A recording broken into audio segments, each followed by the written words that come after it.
அதுக்காக பகல்ல மேகஸ்தம்பம், ராத்திரில அக்னி ஸ்தம்பத்தை முன்னால் ஆண்டவர் அனுப்பி, கர்த்தரே அந்த மேகஸ்தம்பத்தில் அக்னி ஸ்தம்பத்துல முன்னால நடந்து போனாராம். அவங்க இடராதபடி, வழி தவறி விடாதபடி சரியாய் நடந்து போக அழகாய் வழி நடத்தினார் என்று பார்க்கிறோம். அப்படித்தான் இன்றைக்கும் நான் கடந்து வந்த ஊழிய பாதையில திரும்பி பார்த்தா சில சமயத்துல இதுக்கு அடுத்து என்ன பண்றது, அடுத்த ஸ்டெப் என்ன எடுத்து வைக்கிறது தெரியலையே, இந்த தடப்பட்டு நிக்கிற இது மாதிரிலாம் கலங்கி இருக்கிறேன்.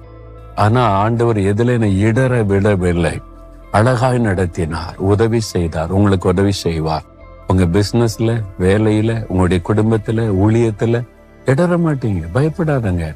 ஆண்டவர் அழகாய் நடத்துவார். நீ நடப்ப மகளே, மகனே, பயப்படாதன்னு சொல்லுகிறார்.